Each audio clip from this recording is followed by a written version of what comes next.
Good afternoon, people. Here I am again on the 13th of June.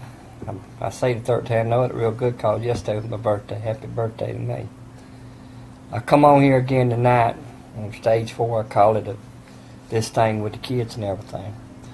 I was looking over some of the files that I had on these kids and everything, and I was just going over some of those judges. Let me run off a few judges' names for you. 2005 all the way up to 2008, Judge Richard D. Lane. He was in Opelika judge there. He's a circuit judge. He's the one that seen Angel when she was brought into this little world, addicted to crack cocaine.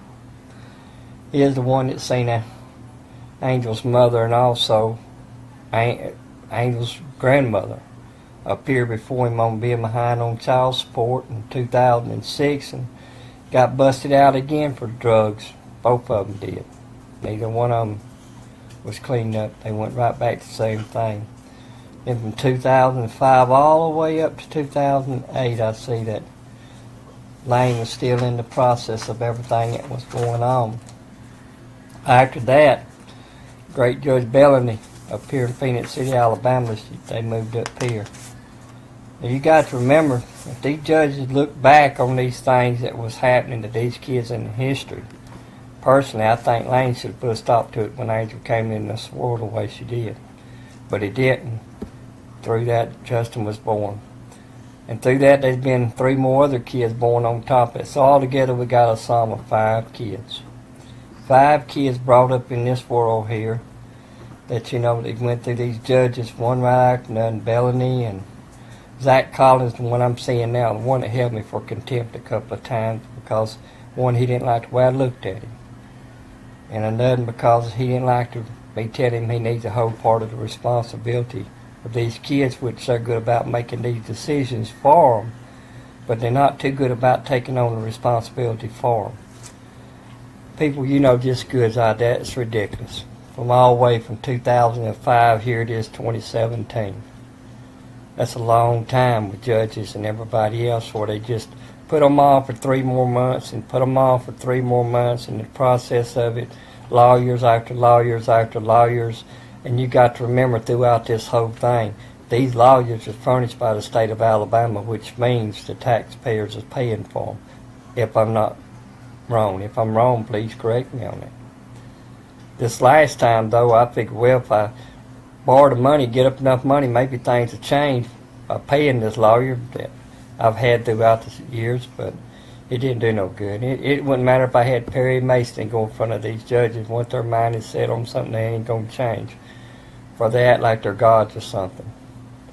I think every judge, it ought to be a requirement that he sits down and look at the past history of the individual he's fitting to go before and see. So when he makes these rulings, he'll know what's going on. I believe sometimes we'll make laws saying, hey, look, if I believe in everybody making mistakes, don't get me wrong. But to keep doing it over and over again, enough's enough, as I've always said. And there need to be a lot of stops made in this. But it ain't going to stop until everybody gets together and say, hey, look, these kids, we're tired of what's going on with them. It needs to come to a stop.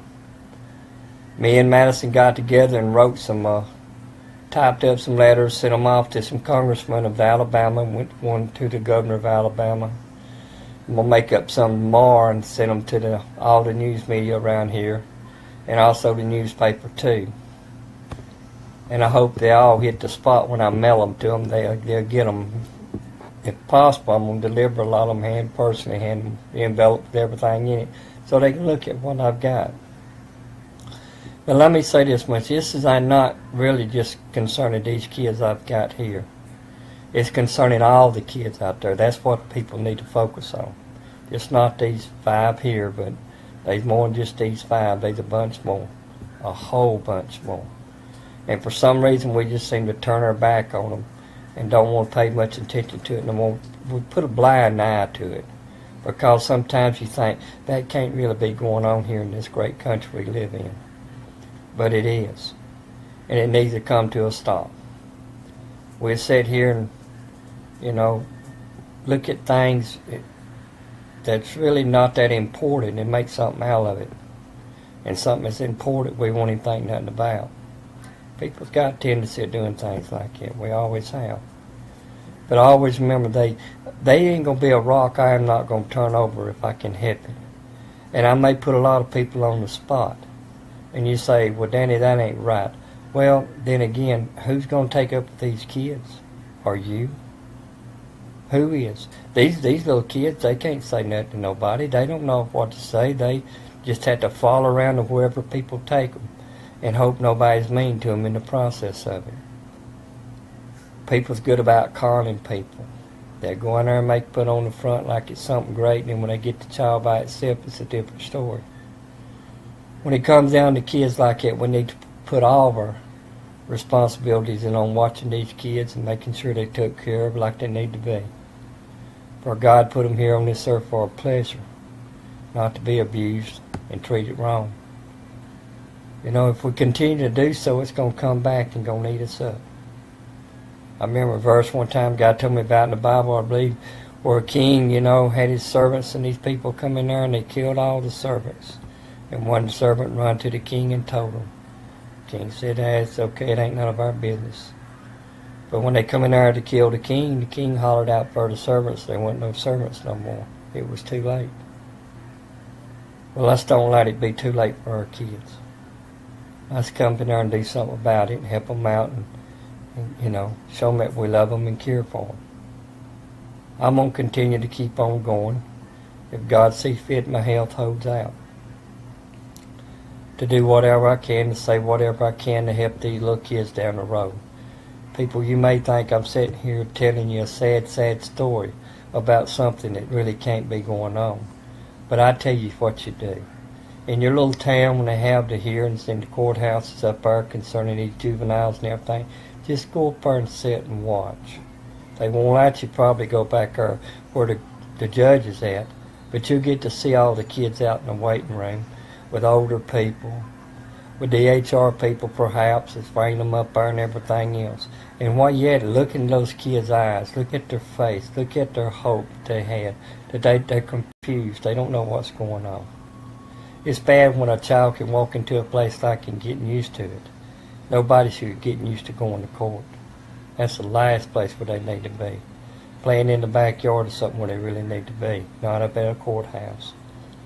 But the only way it's going to change for each and every one of us is to put a stop to it. I know I'm jumping on a lot of judges, these judges especially, because I feel like the ruling was wrong, and it is wrong. I don't care how you look at it. And I know there's petitions you can file against them, and they're going to come up here and they're going to slap them on the wrist and say, don't do that no more, that's bad. And they're going to continue going on doing like they always do. But I think if they start getting rid of some of these people, because I found out people work better when they found out somebody else can take their place. You see them work a lot better and do a better job. And when these judges and these lawyers realize that they can be took, their license can be pulled, and they can be put out of business and go out here and have to do another kind of work, then they'll realize that what they was doing was very important to this country, for each and every one of us. We got so many judges and lawyers that's making so many foolish errors that you just wouldn't believe. Maybe they burn out, or maybe they just don't care. Whatever the case may be, they need to get rid of them. Personally, myself, I think to do. You say, well, Danny, you hard on them. Well, look how hard they are on these kids. When I think of a judge sending a child back out of a bad situation, he just got out of it just because this certain individual jumped through these little loopholes and went before the little drug rehab program and everything else, and they jumped up and saying how great they are and all this good stuff, knowing that the people's already done it before. And if they didn't stop then, what makes you think you got the miracle drug for that? For stopping starts with them. And if they was going to, they would have done. It wouldn't have been no 12 years later. It'd been a lot sooner than that. A lot of people say, well, they can't help it. Oh, let me correct that too. They can help it. It starts within yourself of wanting to. My papa always told me, my daddy, it can't, never can, won't, never will. And that's the way it is. They can't because they don't want to. And I think it's time for us to put a stop to it. start taking care of our kids, get rid of some of these lying, cheating people, get them out of office, let them all know up there in the White House and everywhere else that your job, there's no such thing as job security, that if you don't do your job right, then you don't need to be there. And when I say that, that goes from DHR, anybody that deals with these kids. They really need to look at themselves, and they need to be held accountable for it, every one of them. If they're doing something wrong, they need to be brought before and say, hey, look, we don't need you here. There's too much at stake when it comes down with dealing with something like this. Too much at stake. Then my heart cries out for the DHR people, a lot of them and everything. Some of the judges too, because in every bunch of apples, they ain't all bad. There's a lot of good ones in there.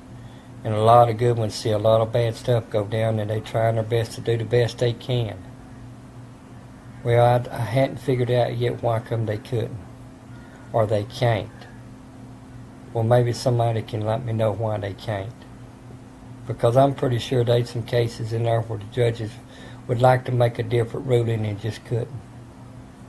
If I know that, then I know all the judges ain't as bad as what I think they are. And there's a hope for everybody then.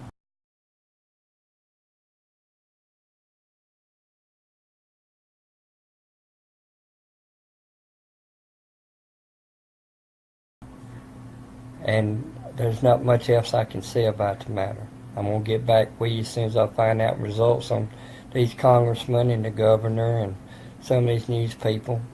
Probably some of them say they didn't get it through the mail, got lost, or, you know. But the truth of the matter is, if you didn't get one, let me know and I'll send you another. So you can look at them and see what's going on. And while you're at it, look at some other cases too of kids that's been really thrown back in there in the lion's den. Well, I pray for each and every one of you that God stay with you, take care of you. My prayers go up for the little ones out there. I pray they have a safe night tonight and sleep well. Have a wonderful day tomorrow. If God be good for them, have so. And grow up and just be kids. I'm going to say good night, and I'm going to say God bless each and every one of you. And I'll try to get back with you again as soon as possible and let you know the results on this stuff that's going on. And I'll talk to you later. And goodbye.